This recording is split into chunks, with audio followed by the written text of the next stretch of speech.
Assalamualaikum warahmatullahi wabarakatuh. Hamdan katsiran thayyiban mubarakan fih kama yuhibbu rabbuna wa yarda. Asyhadu an la ilaha illallah wahdahu la syarika lah wa asyhadu anna Muhammadan abduhu wa rasuluh. Allahumma shalli wa sallim wa barik ala Muhammad wa ala alihi wa ashabihi wa man tabi'ahum bi ihsanin ila yaumiddin, amma ba'd. Yaqulullahu ta'ala fil Qur'anil Karim, a'udzu billahi minasyaitonir rajim. Ya ayyuhalladzina amanu taqullaha haqqa tuqatih wa la tamutunna illa wa antum muslimun. Fa inna asdaqal hadithi kitabullah wa khairal hadyi hadyu Muhammadin sallallahu alaihi wasallam wa syarral umuri muhdatsatuha fa inna kulla muhdatsatin fid dini bid'ah wa kulla bid'atin dhalalah wa kulla dhalalatin finnar. Ma'asyiral muslimin wal muslimat, ikhwan dan akhwat, a'azzani Allah wa iyyakum. Alhamdulillah, segala puji syukur marilah kita panjatkan kepada Allah Subhanahu wa taala atas segala nikmat-nikmat yang sampai hari ini masih bisa kita rasakan. Alhamdulillah, Allah Subhanahu wa taala masih memberikan kita nikmat umur yang panjang, sehingga dengan nikmat umur ini kita bisa menambah amal soleh kita di bulan suci Ramadan dan bisa bertobat dari maksiat-maksiat atau dosa-dosa yang masih kita kerjakan. Yang kedua, salawat serta salam semoga tercurahkan kepada junjungan kita, teladan kita, Nabi besar Muhammad sallallahu alaihi wasallam. Bapak dan Ibu, ikhwan dan akhwat yang Allah Ta'ala muliakan, sebagaimana yang telah kita ketahui, bulan suci Ramadan adalah bulan yang penuh dengan kemuliaan. Dan di antara kemuliaan bulan Ramadan adalah Allah menjadikan bulan Ramadan ini sebagai syahrun mubarak, bulan yang diberkahi oleh Allah Subhanahu wa taala. Sebagaimana yang telah dijelaskan oleh Rasulullah sallallahu alaihi wasallam dalam satu hadis yang diriwayatkan oleh Imam Ahmad dan Imam An-Nasa'i, Rasul mengatakan, qad ja'akum Ramadan syahrun mubarak. Telah datang kepada kalian bulan Ramadan, syahrun mubarak, bulan yang penuh dengan keberkahan. Di sini Nabi sallallahu alaihi wasallam memberikan laqab, memberikan gelar untuk bulan Ramadan dengan mubarak. Nah, kalau kita perhatikan pengertian dari barokah atau mubarak, artinya adalah ziyadatul khair, bertambahnya kebaikan. Jadi kalau bulan Ramadan disebut dengan bulan mubarak, bulan yang berkah, berarti di bulan ini Allah Subhanahu wa taala tambahkan banyak kebaikan-kebaikan untuk umat Islam. Dan hari ini bisa kita rasakan bagaimana di bulan suci Ramadan banyak sekali kebaikan-kebaikan yang bisa kita lakukan. Banyak sekali kebaikan-kebaikan yang bisa kita lihat. Ada orang-orang yang dia sebelumnya tidak sholat jamaah, ya, kemudian ketika datang bulan Ramadan dia mengerjakan sholat jamaah. Ada orang yang sebelumnya tidak mau nutup aurat, ya, tapi ketika masuk bulan Ramadan kemudian dia menutup auratnya.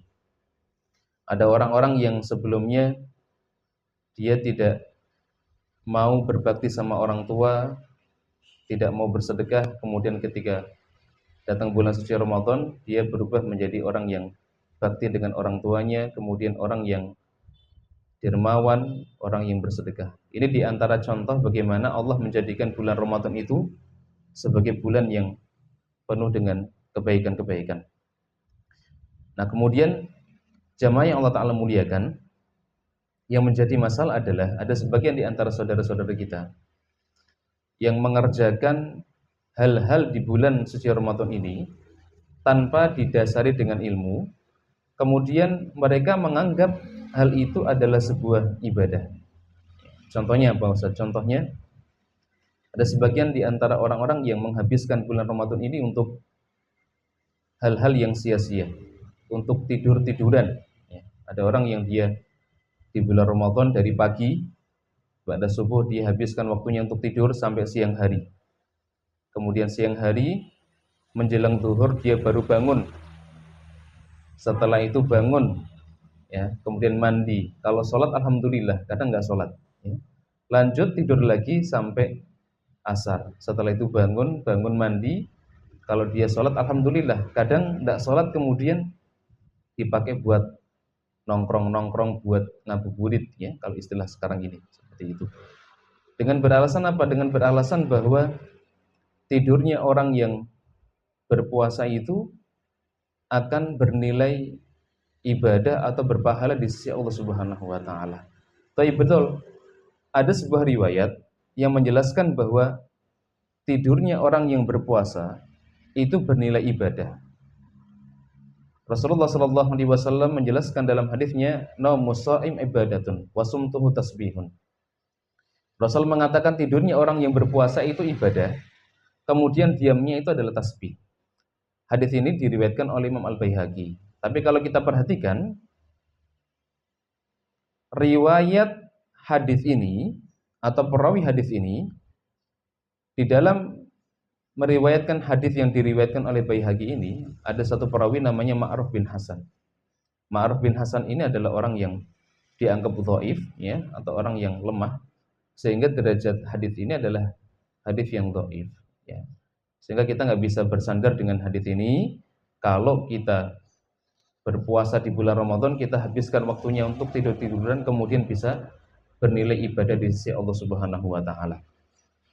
Sebagian ulama mengatakan bahwa tidurnya orang berpuasa itu bisa bernilai pahala kalau satu, tidurnya itu tidak kebanyakan, ya. Tidurnya tidak kebanyakan atau tidak berlebihan, ya. Jadi kalau dia tidur siang hari, ya, hanya 1 jam atau mungkin setengah jam, fadhol, silahkan. Kemudian yang kedua, kalau dia pengen tidurnya dianggap sebagai tidur yang berpahala, maka dia niatkan ketika tidur tujuannya adalah untuk bisa beribadah di malam hari lebih maksimal, ya. Mungkin dia bisa lebih tahan begadang dalam rangka untuk baca Quran atau dalam rangka untuk mengerjakan sholat malam, ya. Atau dia tidur tujuannya adalah untuk menghindari maksiat-maksiat yang memang susah untuk dihindari kalau dia melek, ya. Maka tidur yang seperti ini dikatakan oleh para ulama bisa bernilai ibadah. Nah, jamaah yang Allah Ta'ala muliakan, oleh karenanya penting bagi kita semua untuk membuat sebuah daftar, ya, atau menentukan ibadah-ibadah apa yang bisa kita kerjakan selama Ramadan. Supaya apa? Supaya waktu di bulan Ramadan kita ini tidak sia-sia. Ramadan tidak hanya kita gunakan untuk tidur-tiduran saja. Sebagian orang menghabiskan waktu di bulan Ramadan dengan cara tidur karena mereka tidak tahu apa yang harus mereka kerjakan di bulan Ramadan ini, ya. Sehingga mereka lebih memilih untuk tidur bermalas-malasan daripada mengerjakan amalan yang bisa mendatangkan manfaat.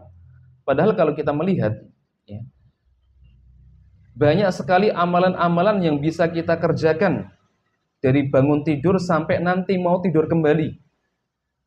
Yang mana amalan-amalan ini disunahkan oleh Nabi Shallallahu Alaihi Wasallam.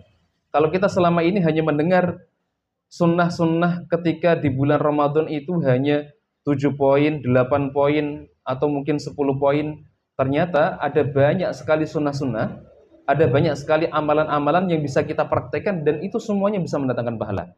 Insya Allah di kesempatan kali ini, ya, kita akan mencoba jelaskan amalan-amalan apa saja yang bisa kita kerjakan dari bangun tidur sampai kita mau tidur kembali. Supaya apa? Supaya waktu kita ini benar-benar kita maksimalkan untuk hal-hal yang baik, ya. Bukan kita gunakan untuk hal-hal yang tidak pasti, tidak jelas, ya. Karena hakikatnya seseorang itu kalau dia tidak disibukkan dengan kebaikan, Bapak Ibu, biasanya dia akan disibukkan dengan hal-hal yang tidak baik, ya. Sebagaimana yang telah disampaikan oleh Al-Imam Ibnul Qayyim Al-Jauziyah rahimahullahu taala, beliau mengatakan wa nafsuka in ashghalat habil haqqi wa illa ishtaghalat kabil batil. Kata beliau, jika dirimu tidak disibukkan dengan hal-hal yang baik, maka pasti kamu akan disibukkan dengan hal-hal yang batil. Maka pasti kamu akan disibukkan dengan hal-hal yang buruk. Jadi kalau kita tidak bisa memilih ibadah atau amalan-amalan yang baik, biasanya kita akan disibukkan dengan hal-hal yang sia-sia, kita akan disibukkan dengan hal-hal yang buruk seperti itu. Nah, dalam kesempatan kali ini, insya Allah akan kita jelaskan ya, amalan-amalan apa saja yang bisa kita kerjakan. Ada amalan-amalan yang taksis, yang dikhususkan hanya bisa dikerjakan di bulan Ramadan.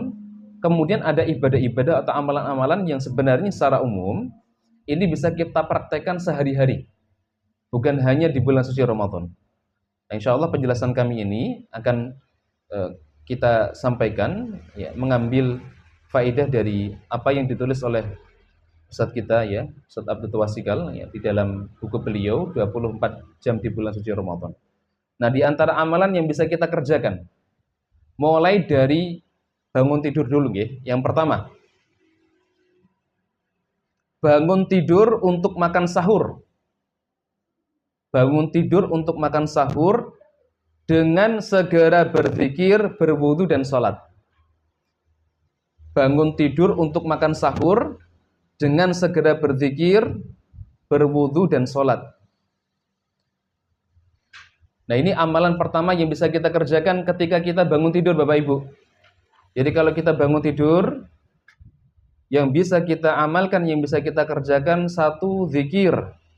Yang kedua, berwudu. Kemudian yang ketiga, kerjakan sholat tahajud atau sholat malam. Yang pertama, zikir. Zikir apa yang bisa kita baca, Ustaz? Zikir yang bisa kita baca, maksudnya di sini adalah doa bangun tidur. Doa ketika kita bangun tidur. Kalau kita bangun tidur, kita baca doa apa? Alhamdulillahilladzi ahyana ba'dama amatana wa ilaihin nusyur.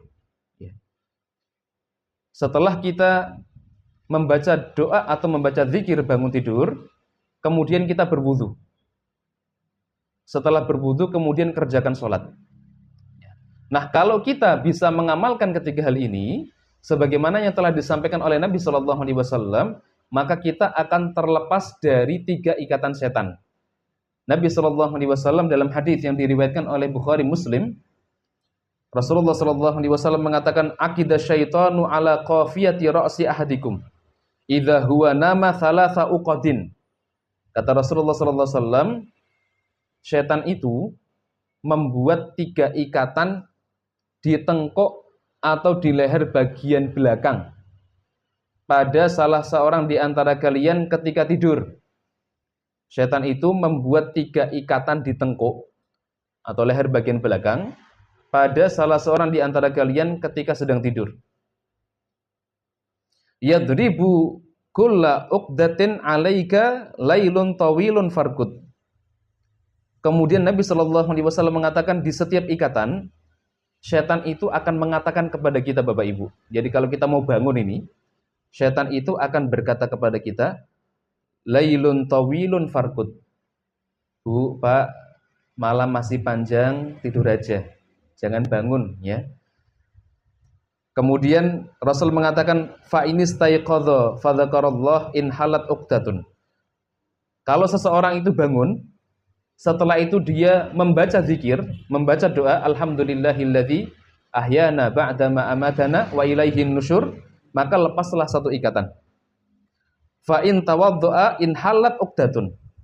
Kalau dia sudah bangun, zikir, baca doa, kemudian setelah itu wudu, maka setelah dia wudu, lepaslah ikatan yang kedua. Fa in shalla in halat uqdatun. Kemudian kalau dia sudah selesai wudu, dia lanjutkan dengan mengerjakan salat tahajud, maka lepaslah ikatan yang ketiga. Fa asbaha nasyitan thayyiban nafsi. Maka orang yang seperti ini, Bapak Ibu, dia akan bangun pagi dalam kondisi nasyitan thayyiban nafsi, dalam kondisi semangat, dan dalam kondisi bergembira. Wa illa asbaha khabithan nafsi kaslan. Kalau dia tidak mengerjakan hal ini, maka pagi harinya dia dalam kondisi tidak ceria dan dalam kondisi kaslan, dalam kondisi malas. Rawahul Bukhari wa Muslim. Hadis ini diriwayatkan oleh Imam Al-Bukhari dan Imam Muslim. Nah, kalau kita simpulkan sekali lagi, poin pertama, amalan yang pertama yang bisa kita kerjakan ketika kita bangun tidur, satu zikir. Yang kedua wudu. Yang ketiga adalah kita mengerjakan sholat tahajud. Kita mengerjakan sholat tahajud.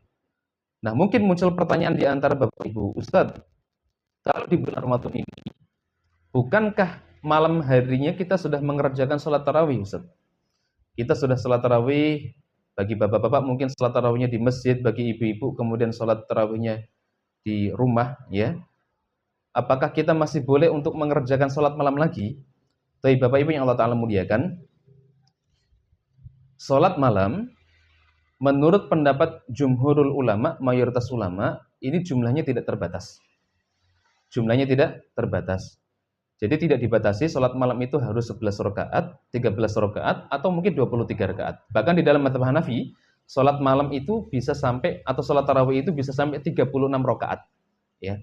Jadi boleh kita mengerjakan sholat tahajud, meskipun kita di malam harinya sudah mengerjakan sholat tarawih bersama dengan imam di masjid. Kalau kita bangun di sepertiga malam, kita kerjakan sholat tahajud atau sholat malam. Ya, fadl boleh mengerjakan 2 rakaat, boleh mengerjakan 4 rakaat, boleh 6 rakaat, boleh, bahkan boleh lebih dari itu. Asalkan kita tidak mengulangi lagi sholat witir yang sebelumnya sudah kita kerjakan di malam hari. Kenapa? Karena kata Nabi SAW, la witrana fil lail. Tidak ada 2 witir di dalam satu malam. Tidak ada 2 witir dalam satu malam. Ya, ini terkait dengan amalan pertama yang bisa kita kerjakan. 1, bangun tidur untuk makan sahur dengan segera berzikir, berwudu dan sholat. Kemudian poin yang kedua, amalan kedua yang bisa kita kerjakan adalah setelah sholat tahajud, berdoa sesuai dengan hajat yang diinginkan. Berdoa sesuai dengan hajat yang diinginkan. Jadi setelah kita mengerjakan sholat malam di poin yang pertama, maka poin yang kedua diusahakan setelah sholat malam kasih spare waktu kita untuk berdoa kepada Allah. Jangan langsung ke dapur ambil nasi kemudian makan. Kita manfaatkan ada waktu yang sangat mustajab untuk berdoa, minta sama Allah Subhanahu wa taala. Dan itu dijelaskan oleh Nabi sallallahu alaihi wasallam bahwa di sepertiga malam ini merupakan waktu yang sangat mustajab bagi kita untuk minta sama Allah. Bahkan Allah Subhanahu wa taala menyuruh kepada hamba-hambanya untuk minta sama Allah. Dan itu dijelaskan oleh Nabi sallallahu alaihi wasallam dalam hadis yang diriwayatkan oleh Imam Al-Bukhari dan Imam Muslim. Rasul mengatakan, yanzilu rabbuna tabaraka wa ta'ala kulla lailatin ila sama'i dunya. Rasul mengatakan Rabb kita tabaraka wa ta'ala itu turun ke langit dunia ketika tersisa sepertiga malam terakhir. Ketika tersisa sepertiga malam terakhir. Kemudian yaqulu man yad'uni fa astajib lahu. Allah Subhanahu wa taala kemudian berkata kepada hamba-hambanya. Apa kata Allah? Allah mengatakan man yad'uni fa astajib lahu. Barang siapa yang dia berdoa kepadaku, maka aku akan ijabahi, aku akan kabulkan apa yang dia minta. Man yas'aluni fa u'tiyahu. Siapa saja yang dia minta kepadaku, maka aku akan berikan apa yang dia minta. Man yastaghfiruni fa aghfir lahu. Barang siapa yang dia minta ampun sama aku, maka aku akan ampuni dosa-dosa dia. Aku akan ampuni dosa-dosa dia. Seperti itu. Nah, ini hal kedua yang bisa kita lakukan ya setelah kita mengerjakan sholat malam di poin yang pertama. Kemudian yang kedua, minta sama Allah. Berdoa kepada Allah Subhanahu wa taala. Silahkan mau berdoa terkait dengan hajat-hajat dunia fadhol atau hajat-hajat untuk akhirat kita juga silahkan. Ya. Ini poin yang kedua. Yang ketiga, ya, ini agak kita percepat nih karena ada sekitar hampir 40-an poin ya. Yang ketiga, melakukan persiapan untuk makan sahur. melakukan persiapan untuk makan sahur, lalu menyantapnya. Nah, poin yang ketiga, kita persiapan untuk makan sahur, kemudian makan sahur. Nah, terkait dengan sahur ini termasuk sunnah muakkadah. Sunnah yang sangat ditekankan ketika kita menjalankan ibadah puasa di bulan suci Ramadan. Sehingga jangan sampai semalas apapun kita untuk bangun sebelum subuh, diusahakan kita bangun untuk makan sahur. Bahkan Nabi Shallallahu Alaihi Wasallam mengingatkan walau bijur atimain, meskipun sahurnya hanya dengan satu teguk air, rapopo, asalkan kita sahur. Asalkan kita sahur. Ya, jadi poin yang ketiga adalah kita persiapan untuk sahur, kemudian setelah itu makan sahur. Ya. Nabi Shallallahu Alaihi Wasallam ketika berbicara tentang sahur, Rasul mengatakan tasaharu. Rasul menggunakan fi'lul amr. Rasul menggunakan kata kerja perintah, tasaharu. Sahurlah kalian. Fa inna fis sahur barokatan. Karena di dalam sahur itu ada keberkahan. Di dalam sahur itu ada keberkahan. Apa makna dari berkah? Tadi sudah kita sampaikan di awal, berkah artinya apa? Ziyadatul khair. Bertambahnya kebaikan-kebaikan. Jadi Rasulullah SAW menyampaikan kalau kita sahur, insya Allah kita akan mendapatkan kebaikan-kebaikan. Rawahul Bukhari wa Muslim. Hadis ini diriwayatkan oleh Imam Al-Bukhari dan Imam Muslim. Nah, kemudian terkait dengan sahur, ada beberapa sunnah-sunnah yang juga bisa kita amalkan. Di antara sunnah-sunnahnya apa Ustaz? Sunnah-sunnahnya di antaranya satu, ta'khirus sahur. Mengakhirkan waktu sahur. Mengakhirkan waktu sahur. Ini sunnah yang pertama. Jadi Bapak Ibu yang Allah Ta'ala muliakan, kalau bisa sahur itu jangan terlalu kepagian. Kalau sekarang subuh itu jam berapa? Subuh jam 4:30 kurang 2 menitan ya. Kalau bisa sahurnya itu mendekati waktu subuh. Jangan sahur jam 3 apalagi jam 2 ya. Ini kepagian. Kalau sahur jam 2 subuh nanti udah lapar nanti ya. Kemudian mungkin muncul pertanyaan, kira-kira berapa menit Ustadz waktu sahur kita kalau diukur dari waktu adzan subuh? Nah, pertanyaan ini juga pernah disampaikan oleh sahabat Nabi yang mulia, yaitu sahabat Abdullah bin Abbas radhiyallahu ta'ala anhuma. Sahabat Abdullah bin Abbas, beliau pernah bertanya kepada sahabat Zaid bin Thabit. Kenapa Abdullah bin Abbas bertanya kepada Zaid bin Thabit? Karena Zaid bin Thabit kebetulan pernah melihat Rasulullah Shallallahu Alaihi Wasallam makan sahur. Beliau pernah sahur bersama dengan Nabi Shallallahu Alaihi Wasallam. Kemudian beliau ditanya oleh Abdullah bin Abbas. Beliau mengatakan kam kana bainal adzan was sahur. Berapa jarak antara sahurnya Rasulullah dengan adzan salat subuh? Jarak sahurnya Nabi dengan adzan subuh itu kira-kira berapa? Nah, karena zaman dulu itu tidak ada hitungan jam dan tidak ada hitungan menit, maka Nabi Shallallahu Alaihi Wasallam menjawab dengan jawaban qala qadra khamsina ayatan. Jaraknya itu sekitar 50 ayat kalau kita baca Quran. Nah, Bapak Ibu, kalau jenengan baca Quran 50 ayat itu butuh waktu berapa menit? Sajam, kelamaan itu. 50 ayat itu kalau dibaca normal nggih, tidak terlalu cepat dan tidak terlalu lambat, itu sekitar 15-20-an menit. Ya. Jadi kalau bisa waktu sahur kita selesainya itu sekitar 15-an menit sebelum waktu azan. Ya. Jadi kalau misalkan selesainya azan itu 4:30, selesainya itu jam 4:04 misalkan, atau jam 4:10, jam 4:10 atau 20. Kira-kira jenengan harus sahur jam berapa kalau selesainya jam 4:04? 3:30. Makan 45 menit nih. Jam 4 deh. Jam 4 lah ya. Kalau dengan persiapannya mungkin 3:30 silahkan ya. Tapi mungkin sahur mulai jam 4 atau 4 kurang sedikit lah, begitu.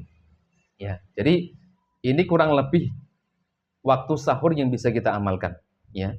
Ta'khirus sahur, mengakhirkan waktu sahur, ya. Mengakhirkan waktu sahur. Kemudian sunnah yang kedua ketika kita sahur, disunahkan untuk sahur dengan tamar. Disunahkan untuk sahur dengan tamar. Nah, ini bedanya dengan buka.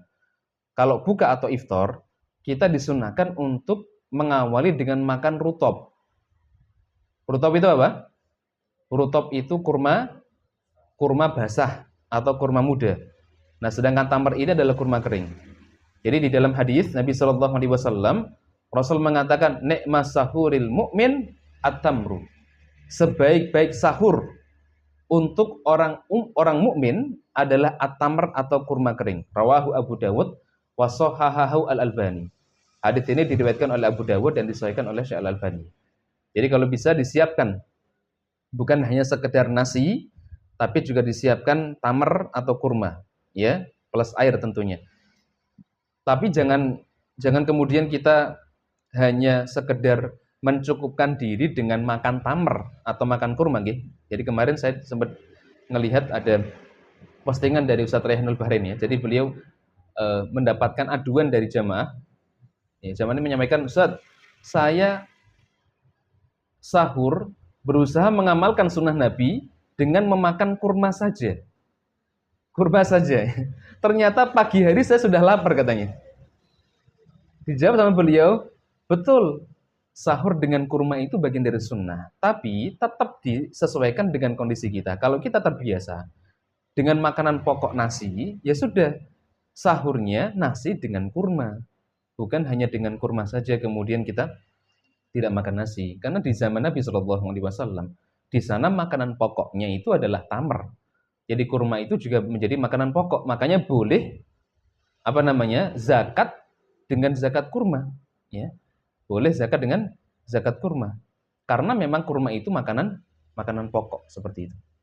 Ya, ini di antara amalan yang bisa kita kerjakan. Yang keberapa ini? Yang ketiga. Sekarang yang keempat. Ya. Amalan yang keempat yang bisa kita kerjakan, ini masih sebelum waktu subuh. Yang keempat adalah memperbanyak istighfar sambil menunggu adzan subuh. Memperbanyak istighfar sambil menunggu adzan subuh. Ya. Jadi diusahakan ketika kita selesai sahur, jangan kemudian tidur lagi, ya.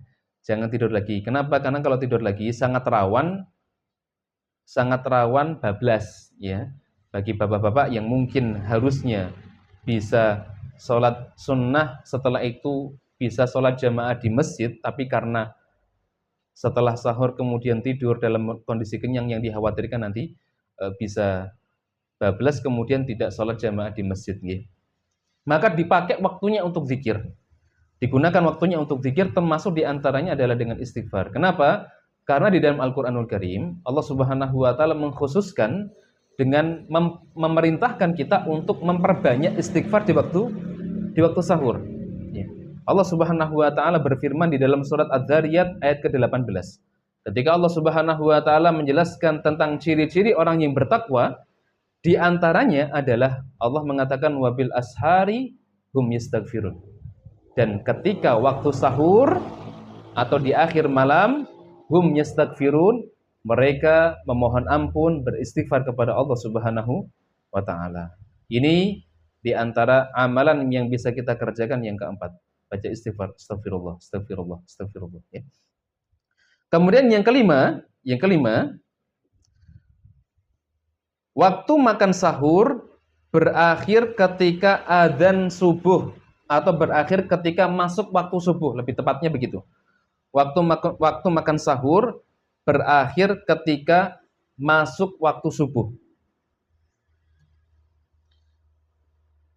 Baik, Bapak Ibu yang Allah Ta'ala muliakan, poin yang kelima ini kita sampaikan, waktu makan sahur itu batas akhirnya adalah ketika masuk waktu sholat subuh. Ingat, yang kita jadikan tolak ukur itu bukan adzan subuh. Yang kita jadikan tolak ukur itu adalah waktu masuk sholat subuh. Kenapa kita tidak boleh menjadikan adzan itu sebagai patokan, Ustaz? Karena begini Bapak Ibu yang Allah Ta'ala muliakan, terkadang muadzin itu dia adzannya agak telat. Misalkan subuh itu ternyata sudah masuk jam 4:28. Muadzin terkadang adzannya jam 4:30 atau jam 4 mungkin lebih dari 35.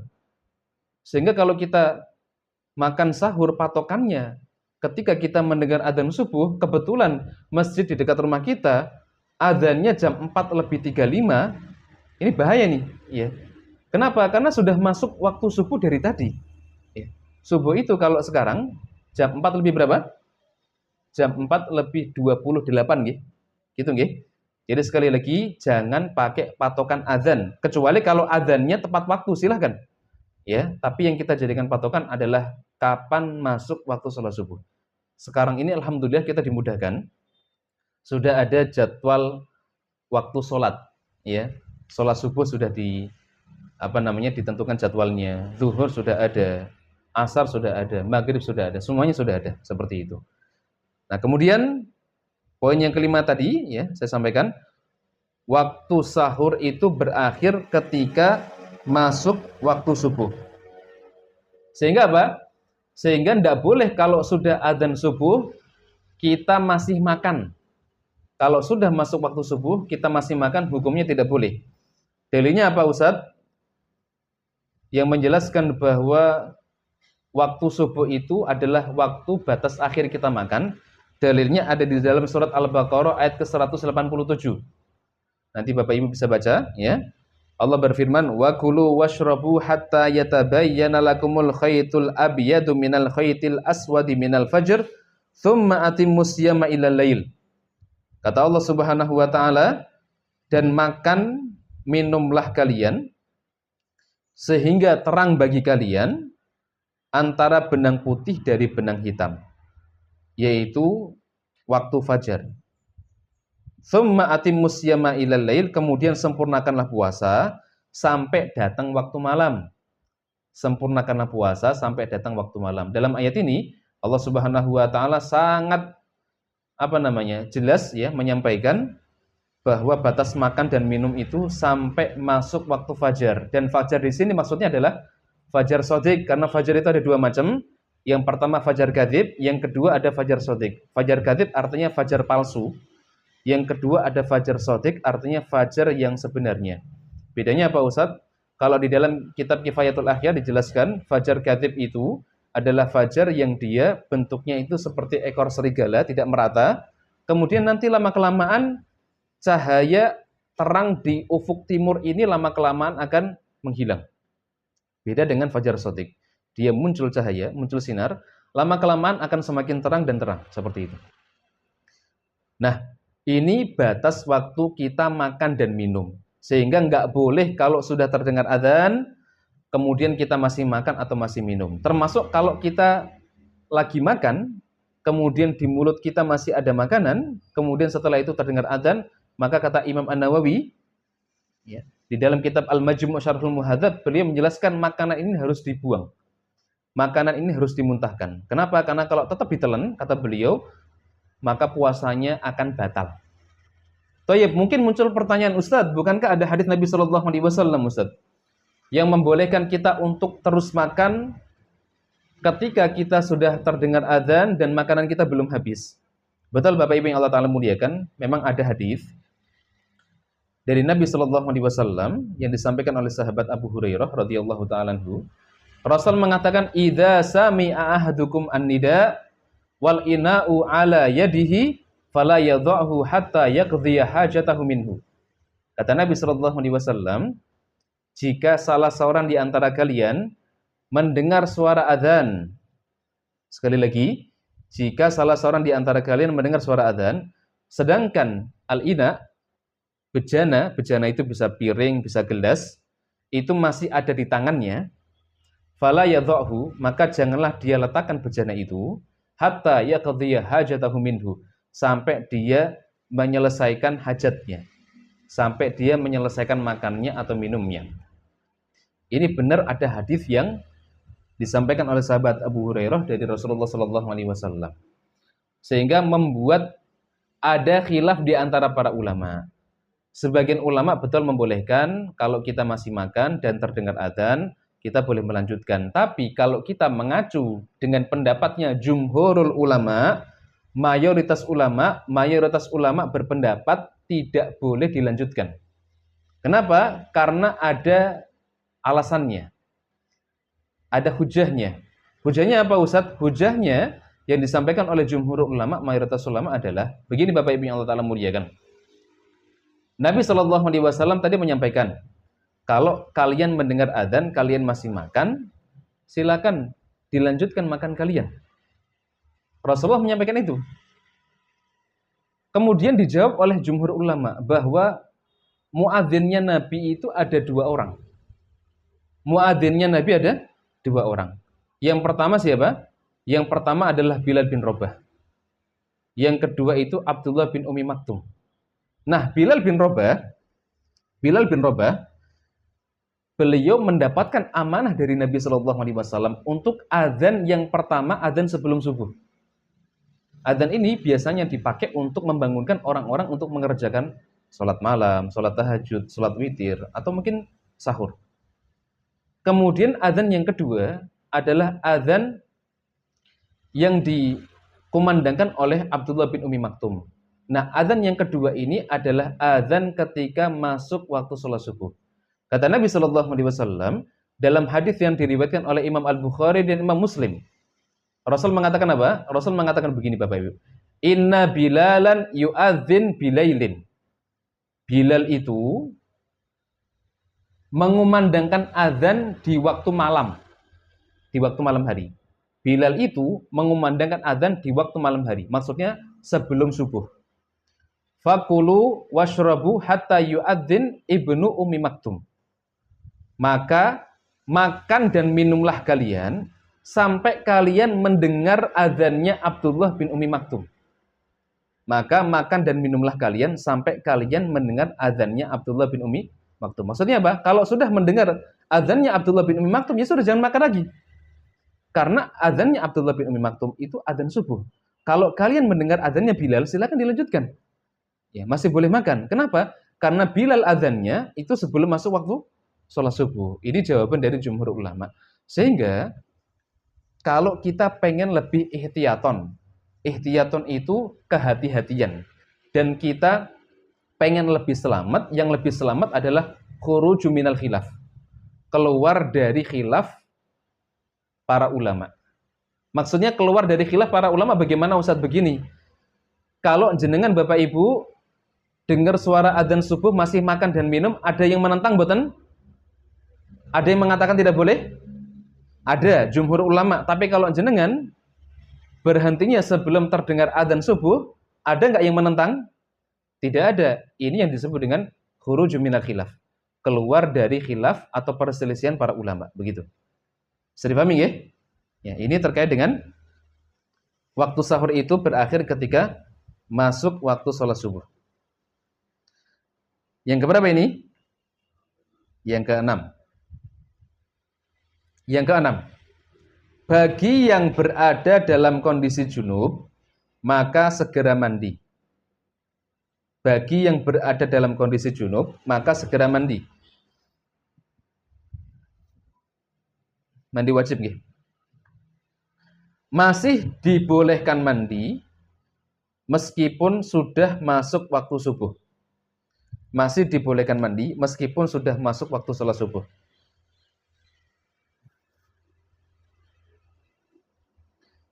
Nah, ini hal yang cukup penting yang perlu untuk kita pahami juga bahwa ketika kita dalam kondisi junub, ya, mungkin junubnya karena mimpi basah atau mungkin junubnya karena kumpul dengan pasangan di malam harinya, kemudian kita bangun sebelum subuh. Kalau bisa bangun sebelum subuh, mandi, silakan mandi dan itu lebih afdol. Tapi kalau seandainya kita bangun, kemudian belum sempat mandi karena buru-buru sahur, waktunya mau habis. Setelah itu kita baru mandi ketika sudah masuk waktu sholat subuh, maka yang seperti ini tetap boleh dan puasanya tidak batal. Puasanya tidak batal. Sekali lagi, puasanya tidak batal dan masih boleh untuk dilanjutkan. Kenapa Ustaz? Karena Nabi Shallallahu Alaihi Wasallam juga pernah melakukan hal yang seperti ini. Dan itu diceritakan oleh istri beliau, yaitu Ibunda Aisyah radhiyallahu taala anha. Apa kata Ibunda Aisyah? Beliau mengatakan, qad kana Rasulullah sallallahu alaihi wasallam yudrikuhul fajru fi Ramadan wa huwa junubun min ghairi hulumin fayaktasilu wa yasumu. Ibunda Aisyah menceritakan dalam hadis yang diriwayatkan oleh Imam Muslim, beliau mengatakan Rasulullah sallallahu alaihi wasallam pernah menjumpai waktu fajar di bulan Ramadan. Rasul pernah menjumpai waktu fajar di bulan Ramadan. Wa huwa junubun, dan beliau dalam kondisi junub. Min ghairi hulumin, bukan karena mimpi basah. Berarti kalau bukan karena mimpi basah, karena apa? Karena kumpul dengan istrinya. Kemudian fayaktasilu wa yasumu, maka Nabi sallallahu alaihi wasallam kemudian mandi dan beliau tetap berpuasa. Rawahu Muslim. Hadis ini diriwayatkan oleh Imam Muslim seperti itu. Jadi ini sekali lagi di antara hal yang perlu untuk kita perhatikan, nggih. Insyaallah tidak ada masalah ya dalam kondisi junub, mandinya sempatnya ketika sudah masuk subuh boleh ya. Dan insyaallah puasanya tidak batal. Tapi sekali lagi tetap yang paling afdal adalah kita mandi sebelum subuh. Nah, ini aktivitas-aktivitas sebelum subuh yang bisa kita kerjakan. Ada berapa aktivitas? Ada 6. Sekarang kita baru masuk aktivitas setelah masuk waktu sholat subuh. Ini kayaknya sampai asar nggak selesai nih Bu, Pak. Ya. Siap-siap nginep nanti nih. Nah, berikutnya yang ketujuh. Ketika mendengar adzan subuh, disunahkan melakukan 5 amalan. Disunahkan melakukan 5 amalan. Selama ini, yang kita tahu, sunnah-sunnah ketika mendengar adzan subuh kan paling 2. Ya, kadang kita hanya mengamalkan 1, kadang 2 nih. Ternyata Bapak Ibu, ada 5 sunnah yang bisa kita kerjakan ketika kita mendengar adzan subuh. Dan semuanya ada dalilnya. Ya. Nanti saya sebutkan poin-poinnya dulu ya untuk dalilnya setelah ini ya. Apa amalan yang bisa kita kerjakan Ustaz ketika kita mendengar adzan subuh? Yang pertama, mengucapkan seperti yang diucapkan oleh muadzin. Mengucapkan seperti yang diucapkan oleh muadzin. Ya. Jadi kalau muadzin mengucapkan Allahu Akbar, nah, kita ikuti Allahu Akbar, Allahu Akbar. Asyhadu an la ilaha illallah, kita ikuti asyhadu an la ilaha illallah. Kecuali di hayya 'alas shalah, hayya 'alal falah, ya.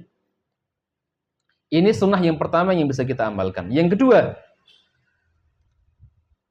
bersolawat kepada Nabi setelah mendengar adzan. Jadi ternyata ada sunnah, ketika adzan itu selesai, kita disunahkan untuk bersolawat atas Nabi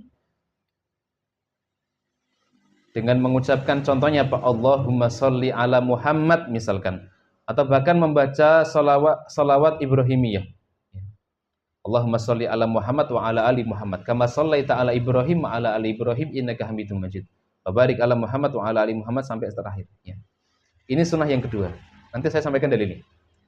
Yang ketiga, setelah kita membaca salawat, kita disunahkan untuk membaca doa setelah adzan. Doanya bagaimana? Allahumma rabba hadhid da'watit tammah wassalatil qa'imah ati Muhammadanil wasilata wal fadilah ila akhir doa sampai akhir ya.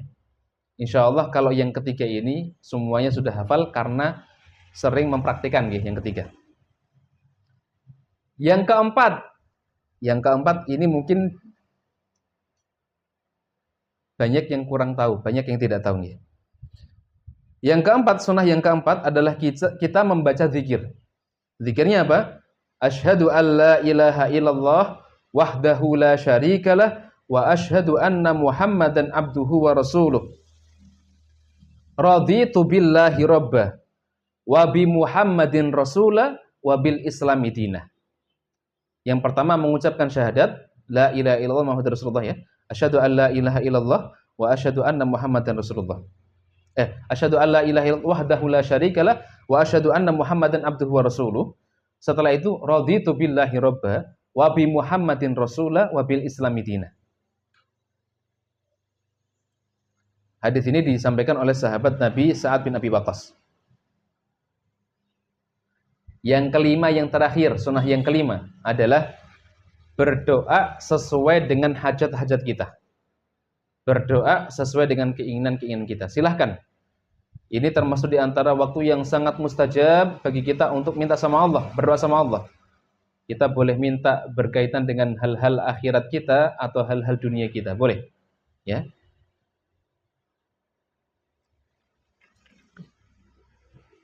Ini 5 amalan yang bisa kita kerjakan dan semuanya ada dalilnya.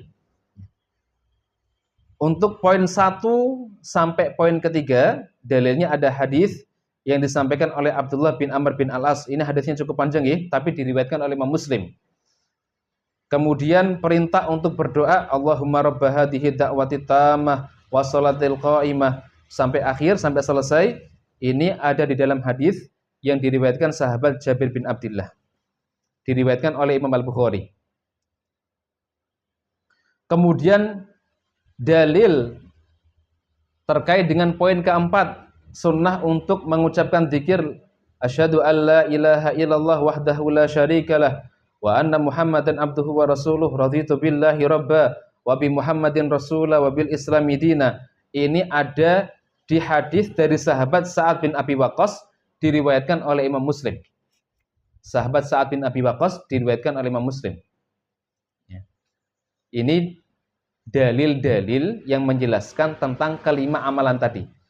Karena hadisnya cukup panjang ya, saya enggak bacakan matan hadisnya karena nanti waktunya akan tersita banyak ya. Tapi yang jelas semuanya ada dalilnya. Ya. Baik. Kita ulangi lagi nggih. Sunnah ketika mendengar azan, sebenarnya sunnah ini tidak hanya dipraktekkan ketika di bulan suci Ramadan saja. Termasuk kalau jenengan Bapak Ibu mendengar suara azan zuhur, asar, maghrib, isya, subuh, semuanya disunnahkan untuk mengamalkan 5 sunnah ini. Yang pertama tadi apa?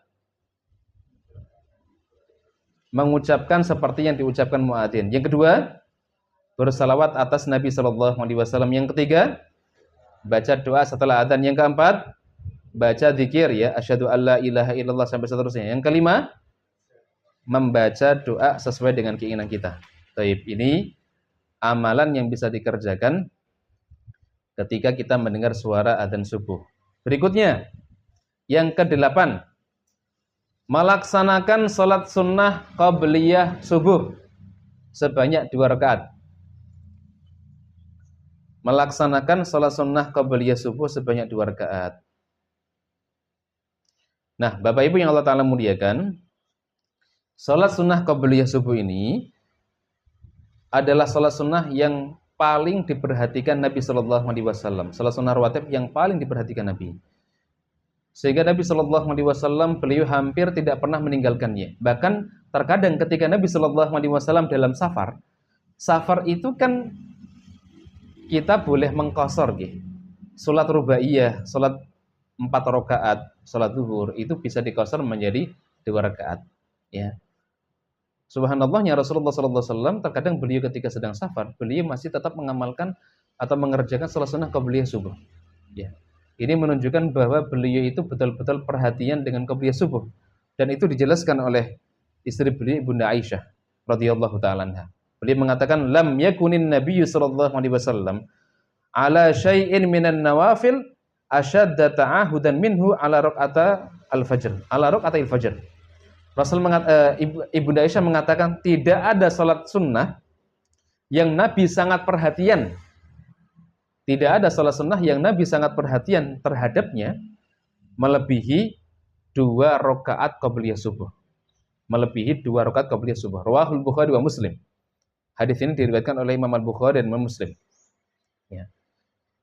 Ini di antara dalil yang menunjukkan pentingnya qabliyah subuh. Bahkan pahala yang kita dapatkan, subhanallah, pahala yang kita dapatkan itu luar biasa banyak. Ya. Rasul sallallahu alaihi wasallam beliau menjelaskan dalam hadisnya ya, raqatul fajri khairum minad dunya wa ma fiha. 2 rakaat qabliyah subuh ini lebih utama atau lebih baik daripada dunia dan seisinya. Rawahu Muslim. Qabliyah subuh ini lebih baik daripada dunia dan seisinya. Cuma masalahnya adalah pahala yang disebutkan oleh Nabi Shallallahu Alaihi Wasallam untuk 2 rakaat qabliyah subuh ini pahala yang kita nggak bisa menggambarkan kan, ya, atau bentuknya mungkin nggak kelihatan, sehingga banyak di antara kita yang akhirnya kurang perhatian. Mungkin kalau pahala itu bentuknya harta atau duit misalkan, mungkin kita akan berlomba-lomba untuk mengerjakan salat sunnah qabliyah subuh begitu nggih. Ya. Kemarin saya sempat melihat ada video itu ya. Di video itu ada caption salat tarawih terpanjang katanya. Salat tarawih terpanjang. Jadi ada orang yang ngerekam, ada orang dia mengerjakan salat tarawih. Sepanjang jalan itu Pak Bu ya. Sepanjang jalan dia rekam itu. Sampai mungkin 100 meter ada itu. 100 meter baru ketemu masjidnya. Baru ketemu masjid.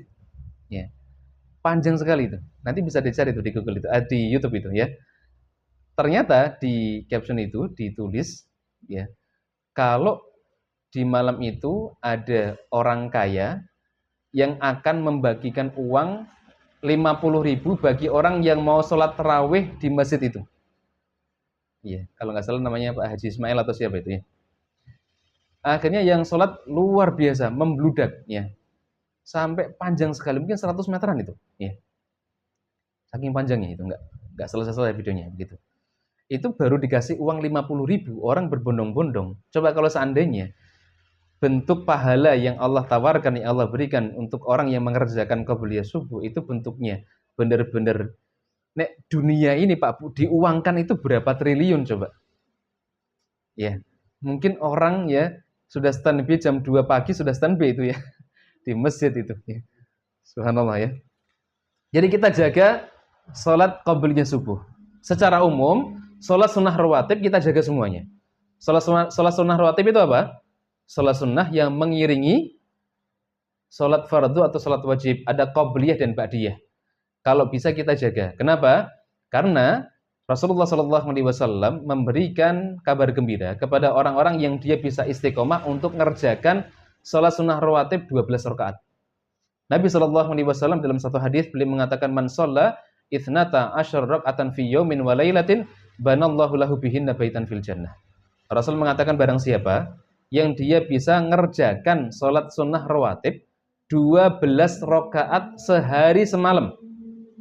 Barang siapa yang dia bisa mengerjakan salat sunnah rawatib 12 rakaat sehari semalam, banallahu lahu bihinna baitan fil jannah. Maka Allah akan bangunkan rumah di surga untuk dirinya. Allah akan bangunkan rumah di surga untuk dirinya. Ini kalau kita bisa jaga salat sunnah rawatib 12 rakaat. 12 rakaat ini apa saja? Ditafsir oleh Rasulullah. Diperinci oleh Rasulullah. Rasul kemudian menjelaskan. Pertama, 4 rakaat qabliyah zuhur. 4 rakaat sebelum zuhur. Dikerjakan mathna. Dikerjakan 2 rakaat salam, 2 rakaat salam. Yang kedua, 2 rakaat ba'diyah zuhur. Yang ketiga, 2 rakaat ba'diyah maghrib. Yang keempat, 2 rakaat ba'diyah isya. Yang kelima, 2 rakaat qabliyah subuh. Ini salat sunnah rawatib 12 rakaat yang diwasiatkan oleh Rasulullah supaya kita jaga. Dan kalau kita jaga, kita istiqomahkan, insya Allah Allah nanti akan siapkan rumah di surga untuk kita. Dan inilah salat sunnah rawatib yang disebut dengan salat sunnah muakkadah. Salat sunnah rawatib yang ditekankan. Ada salat sunnah rawatib ghairu muakkadah, ada yang muakkadah. Ghairu muakkadah itu tidak terlalu ditekankan. Ya, contohnya apa? Contohnya misalkan qabliyah maghrib. Qabliyah maghrib ada, tapi termasuk salat sunnah rawatib yang ghairu muakkadah tidak terlalu ditekankan. Ya. Kalau kita bisa mengerjakan silahkan. Kalau enggak juga enggak apa-apa. Tapi diusahakan yang 12 rakaat itu kita istiqomahkan setiap hari kalau bisa. Baik, yang keberapa ini? Yang ke-9.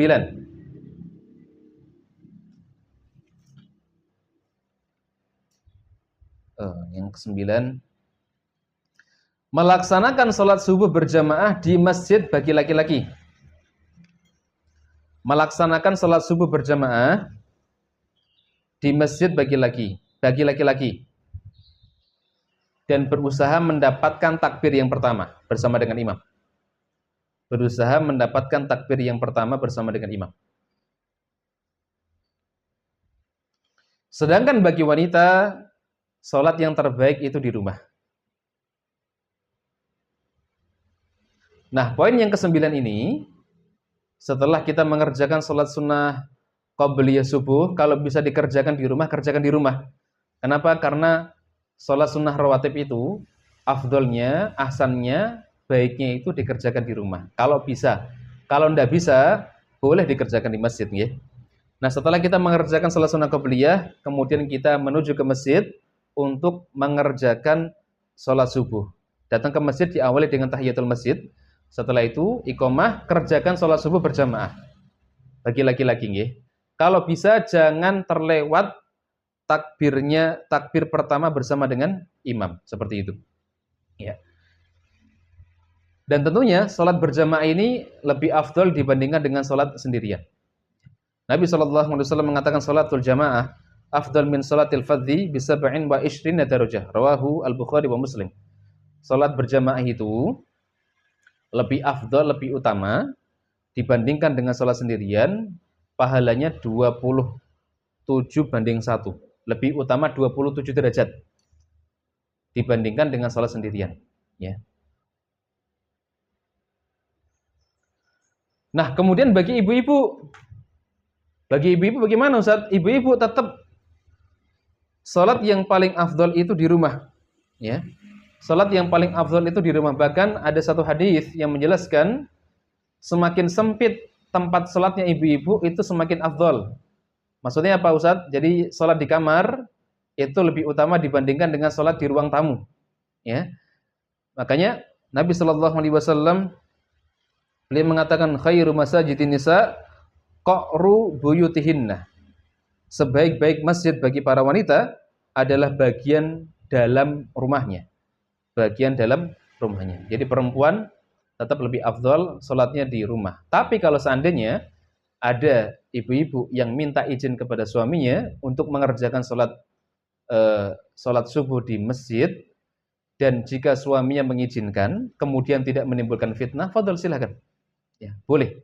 Boleh perempuan salat jamaah di masjid boleh. Karena di zaman Nabi SAW juga terkadang ada sebagian sahabiah yang pengen sholat bersama dengan Rasulullah SAW di Masjid Nabawi, sehingga Rasulullah membolehkan.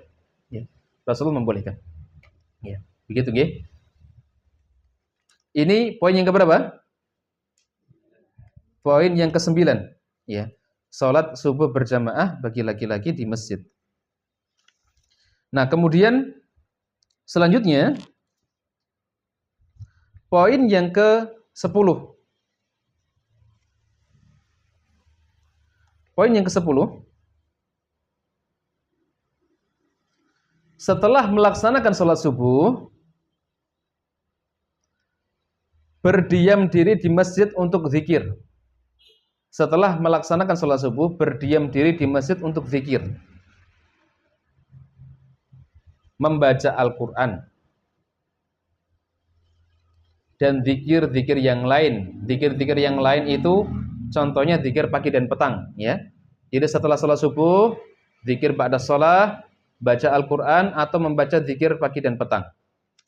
Sampai kapan Ustaz? Sampai matahari meninggi.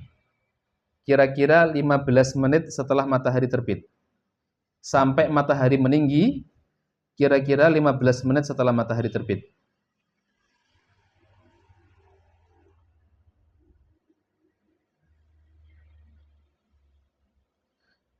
Nah, setelah itu bisa mengerjakan sholat sunnah syuruk. Nanti saya jelaskan hukumnya, nggih. Setelah itu bisa mengerjakan sholat sunnah syuruk atau sholat isyraq, ya. Bahkan pahalanya dijanjikan oleh Nabi SAW seperti pahala haji dan pahala umrah. Tamah, tamah, tamah. Sempurna, sempurna, dan sempurna. Nah, terkait poin yang ke berapa ini? Ke-10, nggih. Poin yang ke-10 ini Bapak Ibu setelah bapak-bapak tadi sholat di masjid jamaah, zikir ba'da sholat, kalau bisa berdiam diri di masjid, i'tikaf di masjid. Sampai kapan? Sampai matahari meninggi setinggi tombak. Kurang lebih setinggi tombak itu, kalau pendapat dari Syekh Muhammad bin Shalih Al-Utsaimin, sekitar 15-an menit atau 20 menit setelah matahari terbit. Itu setinggi tombak. Ya. Dipakai buat apa, Ustaz? Dipakai buat baca Quran bisa. Zikir pagi dan petang bisa. Seperti itu. Bahkan ini termasuk waktu yang sangat sangat kondusif bagi kita untuk menghafal Al-Quran dan membaca Al-Quran. Kalau Bapak Ibu pengen mudah baca Quran, ya, kalau pengalaman kami ketika di pesantren, waktu ba'da subuh itu waktu yang sangat pas untuk ngafal Quran. Kenapa? Karena kondisi otak kita ini belum terdistraksi dengan aktivitas sehari-hari, kegiatan-kegiatan kita, sehingga masih bersih, masih mudah untuk ngafal. Ya, seperti itu. Nah, sampai kapan? Sampai matahari meninggi tadi. Setelah itu kerjakan sholat sunnah syuruk. Baik, Ustadz, bukankah hadis yang menjelaskan tentang sholat sunnah syuruk ini hadisnya dhaif? Itu penjelasan dari sebagian ulama atau sebagian asatidz. Betul, Bapak Ibu yang Allah Ta'ala muliakan. Sebenarnya hadis yang menjelaskan tentang keutamaan orang yang mengerjakan sholat subuh berjamaah di masjid, setelah itu dia duduk untuk zikir, kemudian sampai matahari terbit setinggi tombak, setelah itu dia mengerjakan sholat sunnah syuruk. Ini hadisnya menurut sebagian ulama dihukumi dhaif. Dihukumi apa? Dhaif. Cuman hadis itu sama seperti bab fikih. Kalau di dalam fikih itu ada khilaf para ulama, hadis itu juga ternyata ada khilaf di antara para ulama. Jadi kalau ada ulama yang mendhaifkan hadis itu, ternyata ada ulama-ulama yang juga menganggap hadis itu adalah hadis yang hasan, termasuk Syekh Al-Albani. Syekh Al-Albani menganggap hadis yang menjelaskan keutamaan orang yang dia mengerjakan salat sunnah syuruk setelah dia zikir ba'da salat subuh, itu derajat hadisnya hasan li ghairihi. Sehingga hadisnya adalah hadis yang makbul, hadis yang bisa diterima, dan hadis yang bisa dijadikan hujjah untuk mengamalkan ibadah. Begitu. Termasuk Ustadz Abdul Tuasikal, beliau menganggap hadis ini adalah hadis yang makbul, boleh diamalkan, seperti itu. Ustadz, kalau saya nggak setuju, Ustadz, saya lebih condong dengan pendapat yang mengatakan hadisnya hadis yang dhaif. Thayyib. Kalau kita masih berpendapat hadis itu adalah hadis yang dhaif, silahkan boleh. Tapi amalan ba'da subuh, setelah itu zikir atau mungkin baca Quran sampai dengan terbitnya fajar, itu juga amalan yang dikerjakan oleh Rasulullah SAW. Jadi kalau kita mau mengerjakan amalan itu tanpa meyakini pahala khusus seperti orang yang haji atau orang yang umrah, silahkan.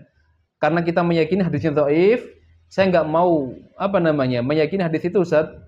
Fadhal, silahkan. Tapi jenengan kalau mau mengikuti sunnah Nabi, Rasulullah ketika ba'da subuh beliau nggak langsung pulang. Beliau pakai waktunya untuk zikir, beliau pakai waktunya untuk membaca Al-Quran. Sampai kapan? Sampai matahari meninggi. Setelah itu kerjakan sholat sunnah duha di awal. Kalau kita nggak mau menyebutnya dengan sholat sunnah syuruk, silahkan kerjakan, niatkan sholat duha di awal. Sholat duha di awal waktu. Karena waktu duha itu ada 3 macam. Yang pertama, waktu di awal. Yang kedua itu waktu yang afdol, paling afdol, waktu yang paling utama. Dan yang ketiga itu waktu yang di akhir. Nanti akan kita jelaskan ketika masuk di poin sholat duha, insyaAllah. Ya. Jadi niatkan kita mengerjakan sholat duha di awal waktu. Seperti itu. Ya. Ini kalau kita masih beranggapan bahwa hadisnya adalah hadis yang dhaif. Jadi boleh mengamalkan, atau kalau kita ragu, silakan tidak meyakini keutamaannya, tapi kita tetap boleh untuk mengerjakan sunnah yang baik ini. Ya, gitu. Mungkin muncul pertanyaannya lagi, Ustaz, bagaimana kalau seandainya perempuan, Ustaz, para akhwat, ibu-ibu nggak bisa sholat di masjid karena memilih untuk sholat di rumah, karena sholat di rumah itu lebih afdol, atau kebetulan tidak boleh sama suaminya. Apakah ketika dia sholat subuh, setelah itu dia habiskan waktunya untuk zikir, baca Quran, sampai matahari meninggi. Setelah itu dia mengerjakan salat syuruk atau salat duha di awal, dia dapat pahala seperti pahala haji atau umrah. Dapat betul, Bu? Dapat betul? Dapat betul, Mbak? Tayyib. Saya ambilkan jawaban dari ulama mutaakhir ya, ulama yang sekarang ya. Ada dua pendapat. Yang pertama pendapat dari Syekh bin Baz, yang kedua adalah pendapat dari Syekh Muhammad bin Shalih Al-Utsaimin. Menurut Syekh bin Baz, ya, Syekh Abdul Aziz bin Baz ya, rahimahullahu taala, beliau mufti kerajaan Saudi Arabia. Beliau berpendapat kalau perempuan dia mengerjakan sholat subuh, ya, setelah itu di rumah gini, setelah itu dia zikir, kemudian baca Quran sampai masuk waktu duha, setelah itu dia mengerjakan sholat duha, maka dia bisa mendapatkan seperti pahala yang dijanjikan oleh Nabi SAW. Seperti orang yang haji atau umroh, tamah. Ini menurut fatwa dari Syekh bin Baz. Tapi menurut fatwa dari Syekh Muhammad bin Shalih Al-Utsaimin, beliau berpendapat perempuan tidak bisa mendapatkan pahala seperti pahala haji dan umroh yang didapatkan oleh ikhwan atau laki-laki yang sholat berjamaah di masjid. Tapi perempuan tetap dapat pahala yang banyak meskipun pahalanya tidak sama.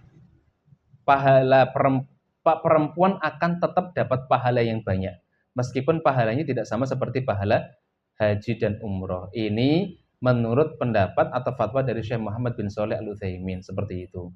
Jadi Bu, intinya apa Bu? Tidak sama. Tapi ibu-ibu nggak perlu berkecil hati, karena masing-masing orang itu sudah Allah berikan amalan spesial sendiri-sendiri. Kalau bapak-bapak mungkin dengan amalan ini bisa mendapatkan pahala tadi. Ibu-ibu insya Allah juga bisa masuk surga dengan amalan yang spesial juga. Ya. Bapak ibu yang Allah Ta'ala muliakan, terutama ibu-ibu nggih. Kalau laki-laki pengen masuk surga itu butuh effort banyak. Tapi kalau perempuan pengen masuk surga, Nabi SAW hanya mengatakan apa?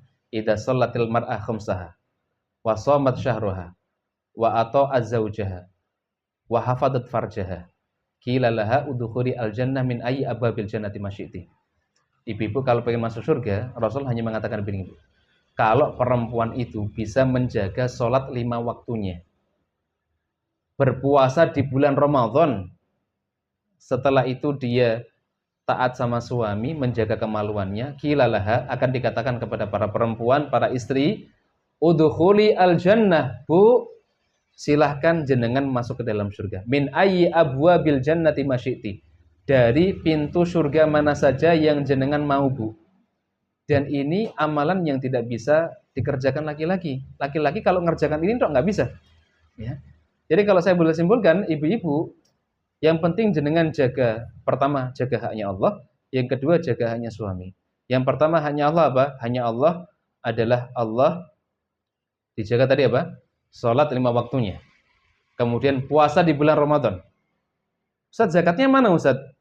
Zakatnya istri menjadi tanggungan para suami. Jadi jenengan tenang saja Bu, jenengan zakatnya sudah jadi bebannya para suami. Yang kedua jaga hak suami, taat sama suami, manut sama suami, kemudian jaga kemaluan. Ya, ini yang harus jenengan jaga. Jaga hak Allah dan jaga hak suami. Terkadang ada sebagian orang-orang yang dia bingung nyari surga. Ada sebagian akhwat, ummahat bingung nyari surga harus kemana ini, sehingga pergi ke sana kemari ya untuk mencari surga. Padahal sebenarnya surganya itu ada di rumah, yaitu taat dengan suaminya, ya, berbakti sama suami, seperti itu. Baik, poin yang keberapa ini? Yang keberapa ini? 10, ya. Sekarang ke-11. Masih ada waktu betul?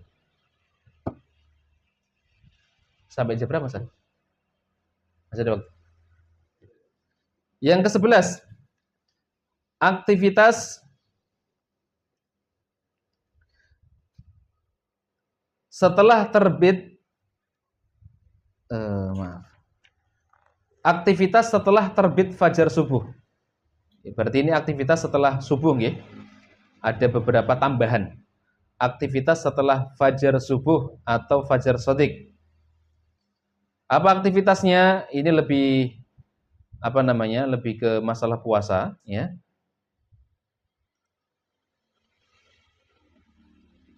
Aktivitasnya apa? Aktivitasnya adalah menjalankan rukun puasa dan menghindari pembatal-pembatal puasa. Menjalankan rukun puasa dan menghindari pembatal-pembatal puasa.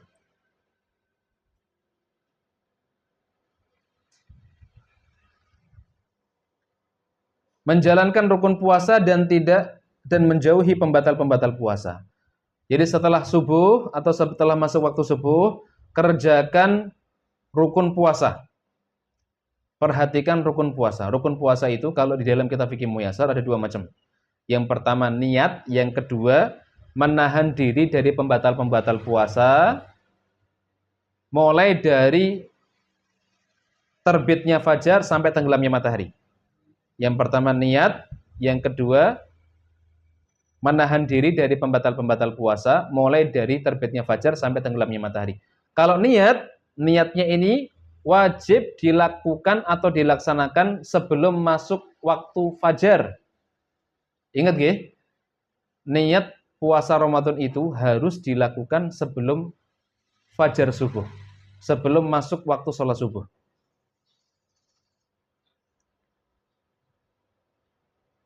Sehingga apa? Sehingga ibu-ibu, bapak-bapak, perhatikan kalau mau melaksanakan puasa Ramadan, seandainya ragu bisa bangun di waktu sahur, silakan niat dari malam harinya. Silakan niat di malam harinya. Karena Nabi SAW mengatakan man lam yubayyiti siyam fala siyama lahu. Barang siapa yang dia di malam harinya belum berniat puasa, fala siyama lahu, maka puasanya tidak sah. Maka kalau seandainya ragu tidak bisa bangun di waktu sahur, bisa di malam hari sebelum tidur berniat di dalam hati, tidak perlu dilafatkan. Ya, berniat di dalam hati tidak perlu dilafatkan. Tapi kalau yakin nanti bangun sebelum subuh, silahkan jenengan juga bisa berniat sebelum subuh atau ketika sahur. Sekali lagi niatnya tidak perlu dilafatkan, cukup di dalam hati. Beda antara niat puasa Ramadan dengan niat puasa sunnah. Kalau puasa sunnah, niatnya boleh dilaksanakan setelah masuk waktu fajar. Tapi kalau kalau puasa Ramadan, ini niatnya tidak boleh dilaksanakan kecuali sebelum subuh. Kalau puasa sunnah boleh. Dalilnya apa? Dalilnya adalah hadis Nabi SAW. Rasul pernah bertanya kepada Ibunda Aisyah. Beliau pernah satu hari bertanya kepada Aisyah, "Ya Aisyah, hal indaki syai'un minat ta'am?" Wahai Aisyah, apakah pagi ini kamu punya makanan yang bisa saya makan? Rasul ceritanya pengen sarapan. Maka Aisyah mengatakan, la ya Rasulullah. Tidak ada makanan wahai Rasulullah. Maka Rasul mengatakan, fa ini idzan shaim. Ya sudah kalau seperti itu, saya tak puasa saja. Saya tak puasa saja. Rasul baru berniat puasa di waktu duha. Ini untuk puasa sunnah boleh. Selama apa? Selama dari fajar subuh sampai di waktu itu, dia tidak makan dan tidak minum atau tidak melakukan hal-hal yang bisa membatalkan puasa. Ya. Bisa dipahami nggih? Ini untuk puasa sunnah. Tapi kalau untuk puasa Ramadan nggak boleh. Puasa Ramadan niatnya wajib sebelum subuh. Ya. Kemudian rukun yang kedua adalah menahan diri dari pembatal-pembatal puasa mulai dari terbitnya fajar sampai tenggelamnya matahari. Ya betul, menahan diri dari pembatal-pembatal puasa mulai dari terbitnya fajar sampai tenggelamnya matahari. Apa saja pembatal-pembatal puasa, Ustaz? Di antara contoh pembatal-pembatal puasa, 1, makan dan minum dengan sengaja. Makan dan minum dengan sengaja. Ini pembatal puasa yang lain. Ini pembatal puasa yang pertama. Termasuk memasukkan zat ke dalam tubuh yang sifatnya itu seperti nutrisi atau sifatnya seperti makanan. Contohnya apa? Contohnya infus. Infus itu meskipun cara masuknya nggak melalui mulut, kan nggak ada orang yang minum infus, ada? Ada? Ada? Ada Mas Arif? Oh nggak ada ya? Meskipun masuknya nggak melalui mulut, melalui tangan misalkan, tetap infus bisa membatalkan puasa. Kenapa? Karena orang kalau nggak makan seharian, dia diinfus, ya badannya tetap seger, ya. Karena ada nutrisi yang masuk ke dalam tubuh dia, begitu. Ya, ini nggak boleh. Atau masuknya tidak melalui mulut, tapi melalui hidung misalkan. Ya, melalui hidung. Misalkan pakai obat tetes hidung, ini nggak boleh. Ya, kenapa? Karena antara lubang hidung dengan tenggorokan ini ada salurannya. Buktinya apa? Buktinya Nabi Shallallahu Alaihi Wasallam mengingatkan kepada kita semua, kalau kita wudhu, kemudian kita mau istinsyak, hati-hati. Rasul mengatakan, wabalik fil istinsyak illa antasuma. Bersungguh-sungguhlah kalian dalam beristinsyak, kecuali kamu dalam kondisi berpuasa. Rasul nyuruh kita untuk kalau istinsyak itu kan memasukkan air ke hidung kan, ketika wudhu kan. Rasul nyuruh kita untuk balik, sungguh-sungguh, serius ketika kita istinsyak.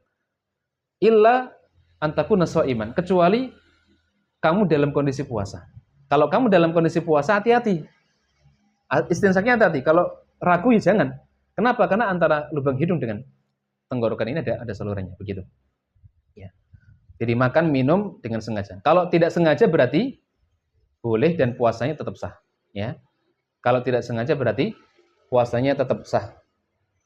Yang kedua, termasuk pembatal puasa adalah muntah dengan sengaja. Muntah dengan sengaja. Berarti kalau muntah tidak sengaja, puasanya tidak batal. Contohnya apa? Misalkan ada ibu-ibu hamil yang dia masih pengen puasa, kemudian dia muntah. Karena ibu-ibu hamil kan kadang hawane pengen muntah begitu. Tapi kalau muntahnya dengan sengaja, misalkan memasukkan tangan ke mulut, ke tenggorokan supaya keluar apa yang di lambung misalkan, ini muntah dengan sengaja. Atau misalkan ada orang-orang yang kurang kerjaan tempat sampah dicium-cium misalkan ya, ini kan kurang kerjaan ya. Atau knalpot ya, motor mobil dihidupkan, dicium baunya dan muntah misalkan, ya berarti dia muntah dengan sengaja ya. Ini membatalkan puasa. Yang ketiga, melakukan hubungan suami istri. Ini termasuk pembatal puasa. Bukan hanya pembatal puasa, orang yang dia melakukan hubungan suami istri siang hari di bulan Ramadan ketika dia sedang berpuasa, dia telah melakukan al-kabair. Dia telah melakukan dosa besar. Satu, dia melakukan dosa besar dan dia wajib untuk tobat. Yang kedua, dia wajib untuk membayar kafarah. Wajib untuk apa? Bayar kafarah. Kafarahnya apa? Kafarahnya apa? Satu, membebaskan budak. Nah, masalahnya konteks perbudakan hari ini sudah tidak ada, sehingga opsi yang pertama gugur. Yang kedua adalah shaumu syahraini mutatabi'aini. Puasa 2 bulan berturut-turut tanpa ada fasil, tanpa ada jeda. Yang ketiga, memberi makan untuk 60 orang fakir miskin. 3 opsi ini, kata jumhur ulama, ini harus dilakukan secara tertib.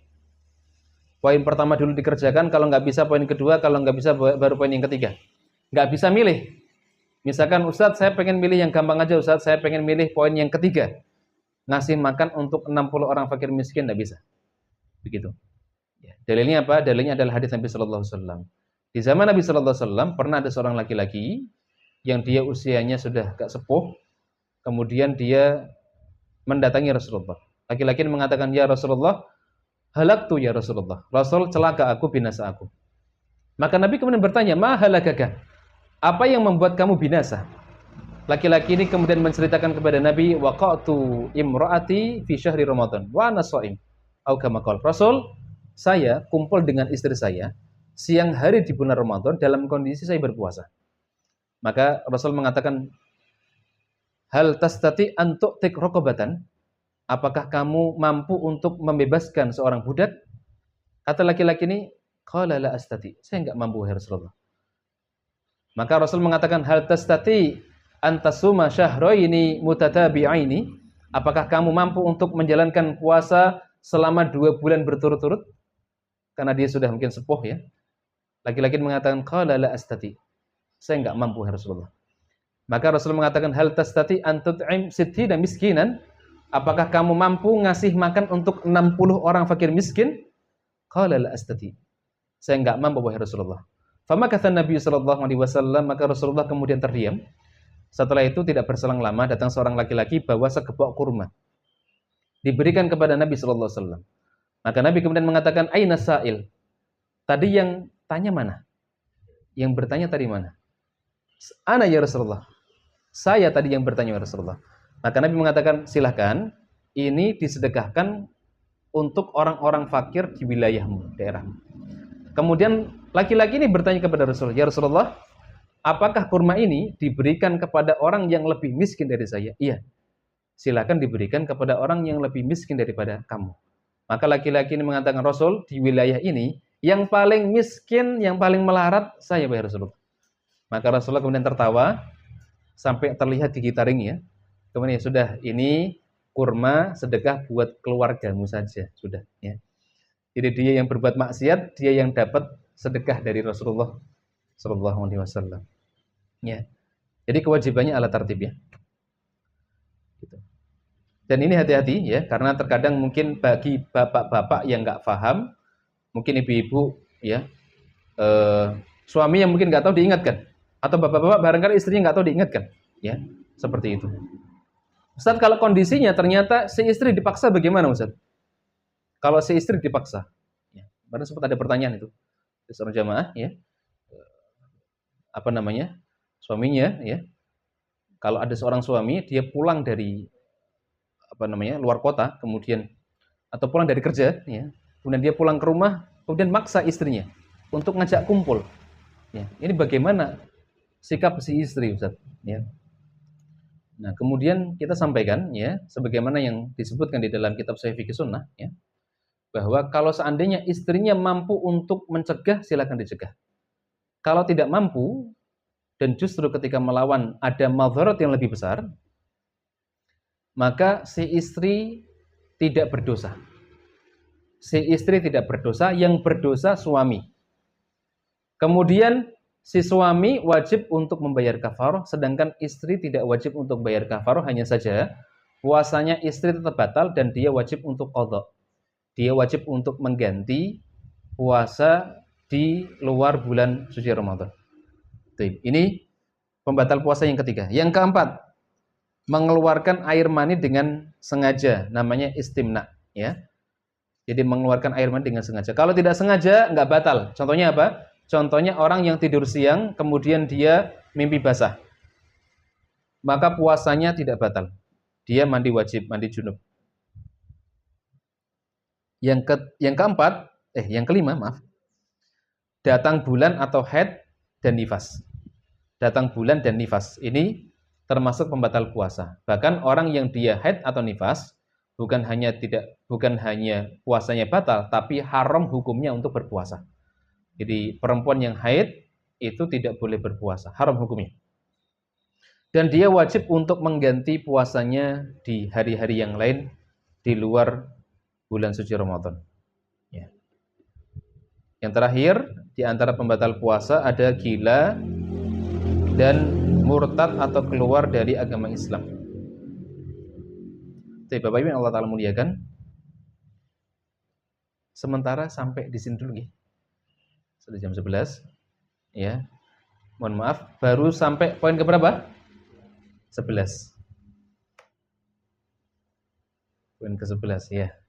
Insyaallah sudah lumayan ya. Dari sekitar hampir 40-an poin ya. Karena beberapa poin saya ringkas ya. Gitu.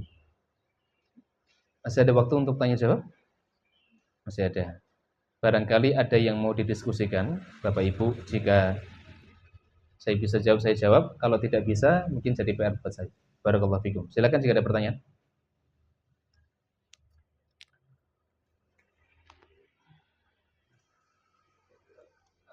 Ada pertanyaan. Oke, silakan, Pak. Waalaikumsalam warahmatullahi wabarakatuh.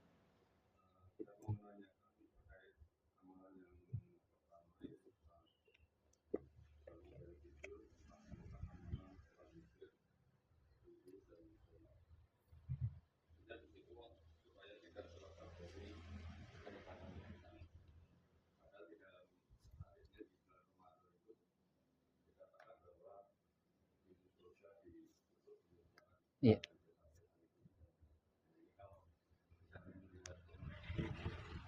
Oke, betul.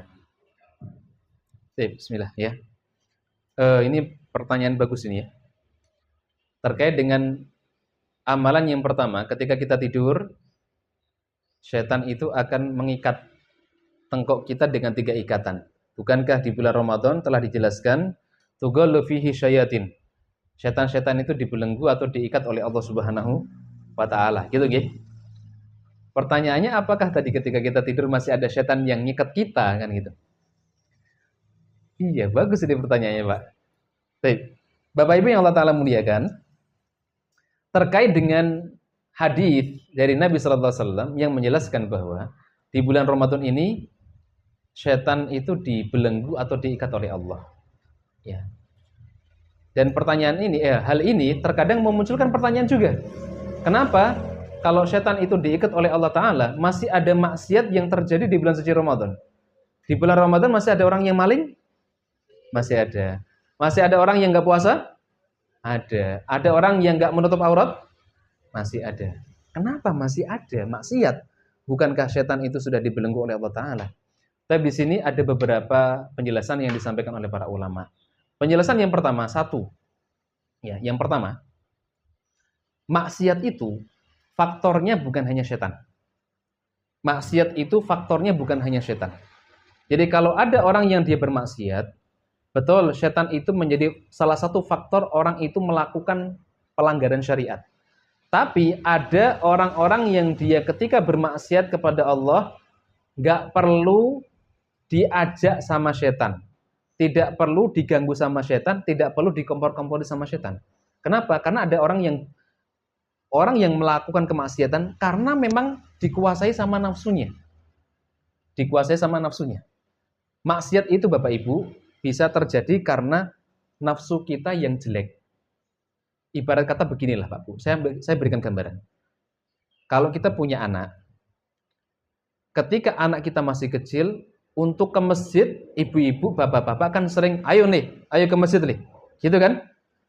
Nah, kalau sudah terbiasa ke masjid, kita nggak perlu untuk ngoprak-ngoprak supaya anak kita ke masjid. Dia dengan sendirinya datang ke masjid untuk sholat jamaah. Begitu pula orang yang maksiat. Orang yang maksiat mungkin di awal-awal setan ganggu. Ayo kamu zina, ayo kamu maksiat. Tapi kalau dia sudah terbiasa maksiat, setan nggak perlu ganggu. Ya, jadi dia sudah jalan sendiri tuh. Nggak perlu dikompor-kompori setan, nafsunya sudah menguasai dirinya. Sehingga dia dusta, dia gibah. Makanya di bulan Ramadan banyak orang yang gibah, banyak orang yang maksiat, ada orang yang maksiat begitu. Ini penjelasan yang pertama. Yang kedua, sebagian ulama mengatakan yang dibelenggu itu setan dari golongan jin, sedangkan setan dari golongan manusia itu tidak diikat atau dibelenggu oleh Allah Ta'ala. Setan itu kan ada 2 jenis kan? Ada setan dari jenis jin, ada setan dari jenis manusia. Dan itu bisa Bapak Ibu dapatkan penjelasannya ada di dalam surat An-Nas. Alladzi yuwaswisu fi sudurin nas minal jinnati wan nas. Yang membuat was-was hati manusia, minal jinnati wan nas. Ada setan dari golongan jin dan setan dari golongan manusia. Karena setan itu sebenarnya artinya adalah sifat. Jin yang dia durhaka sama Allah berarti jin yang memiliki sifat setan.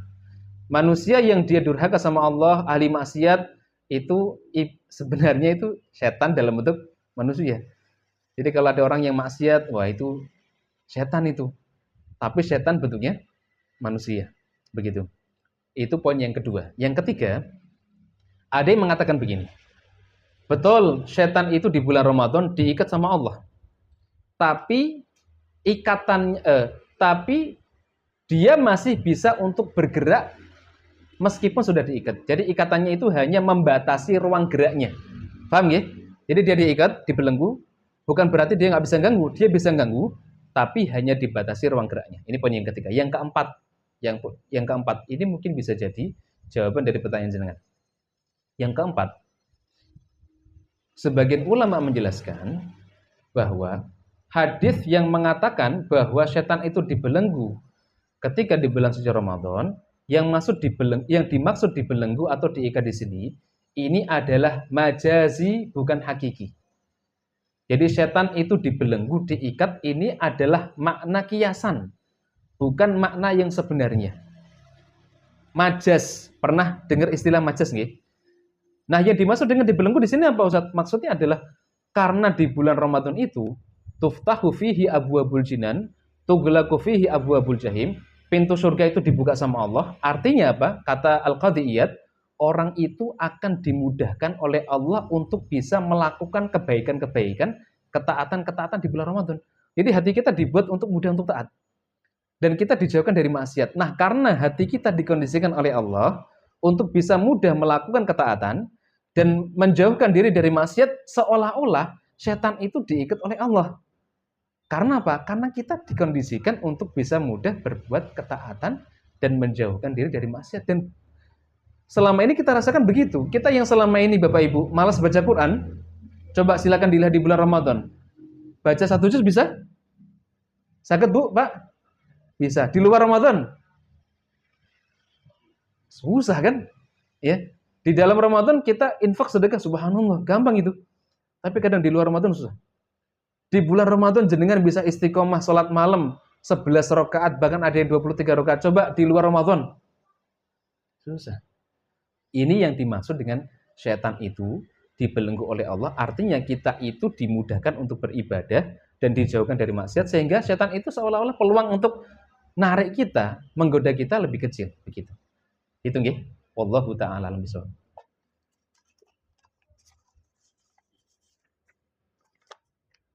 Bismillah ya. Jika kita resign dari pekerjaan dan mendapatkan pesangon, apakah kita wajib mengeluarkan 2,5% dari pesangon untuk infak? Dan sebaiknya diserahkan ke siapa? Jika memang harus dikeluarkan 2,5%-nya. Tapi ini berkaitan dengan zakat mal ya, tapi ini ditulis infak ya. Kalau pesangon untuk infak 2,5% ini tidak ada aturannya. Tidak ada aturannya.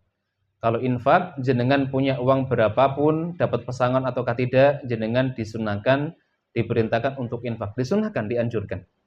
Ya, baik punya harta banyak ataupun punya harta sedikit. Sedangkan zakat mal ini hanya diwajibkan untuk orang-orang yang memiliki harta benda yang masuk kategori zakat mal. Pertama itu, yang kedua, benda itu sudah mencapai nisab. Yang ketiga, benda itu sudah mencapai haul untuk benda-benda tertentu. Yang kedua, mencapai nisab. Nisab itu apa Ustaz? Nisab itu kadar ukuran tertentu. Kalau haul itu apa? Haul itu sudah dihitung 1 kali putaran 1 tahun dengan hitungan kalender Komariah. Sekali lagi nggih, hitungannya itu bukan kalender Masehi, tapi kalendernya kalender Komariah. Saya jelaskan lebih rinci. Yang pertama, tadi benda-bendanya masuk di dalam barang-barang yang dia wajib untuk dizakatkan. Uang termasuk harta yang wajib dizakati, betul? Wajib, betul? Wajib. Jumhur ulama mengatakan uang termasuk komoditi yang wajib untuk dizakatkan. Kenapa? Karena di zaman Nabi Shallallahu Alaihi Wasallam dinar, dirham itu adalah alat tukarnya, terbuat dari emas dan perak. Alat tukarnya. Kalau sekarang alat tukarnya rupiah, ya sudah, zakatnya adalah dengan zakat rupiah. Yang kedua, kalau sudah mencapai nisab. Nisabnya apa Ustaz? Nisabnya sama seperti nisabnya emas. Nisabnya emas berapa? 85 gram. 85 gram ini kalau diuangkan sekarang berapa? 1 gramnya berapa, Bu? 1,5. 1,5. 85 gram kali 1,5 juta. Berapa itu? 140. Enggak sampai. Sekitar 130, 140 ya. Nggih, Bu. Sehingga apa? Sehingga kalau Bapak Ibu punya tabungan jumlahnya 140 juta, kurang lebih ya. Nanti bisa dimatangkan 85 gram itu kalau dikurskan dalam rupiah hasilnya berapa juta. Bapak Ibu kalau punya uang kurang lebih 140 juta dan uang itu sudah ngendap selama 1 kali haul atau 1 tahun, maka wajib untuk dikeluarkan zakatnya 2,5%. Wajib untuk dikeluarkan zakat 2,5%. 2,5%. Nah, ini pertanyaannya adalah pesangonnya itu berapa? Kalau pesangonnya itu kecil, 30 juta, 50 juta, 100 juta, masih di bawah nisab zakat uang tadi, berarti nggak wajib untuk dizakatkan. Kecuali kalau sudah digabung antara pesangon, kemudian dengan tabungan kita, setelah itu ngendap selama 1 tahun, misalkan dikeluarkan 2,5%-nya. Gitu nggih? Oke, berikutnya. Pas puasa, telinga gatel, ana kemarin bersihkan. Aturan apakah dianggap apakah dianggap menggugurkan puasa? Insya Allah kalau telinga dibersihkan tidak membatalkan puasa. Telinga dibersihkan tidak membatalkan puasa. Yang khilaf itu kalau telinga dikasih obat tetes telinga. Ada yang mengatakan membatalkan, ada yang mengatakan tidak. Setahu saya tidak membatalkan. Ya, setahu saya tidak membatalkan. Ya. Tapi kalau kita pengen lebih aman keluar dari khilaf, ya pakai obat tetes telinganya nanti ketika setelah buka puasa.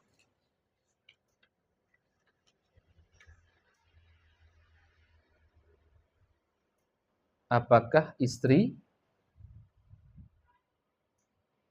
bisa membawa suami masuk surga? Itu nggih. Apakah istri bisa membawa suami masuk surga? Itu pertanyaan, Ibu. Baik. Apakah istri bisa membawa suami masuk ke dalam surga? Kalau secara umum sebenarnya setiap mukmin, mukminah itu bisa saling narik. Bisa saling geret untuk bisa masuk ke dalam surga. Bisa saling memberikan syafaat. Ya. Bisa saling memberikan syafaat. Makanya disebutkan dalam hadis, ya, ada sebuah riwayat yang menjelaskan tentang keutamaan kita bersaudara dengan sama mukmin mukminah. Ya, nanti ada orang-orang yang dimasukkan oleh Allah ke dalam surga.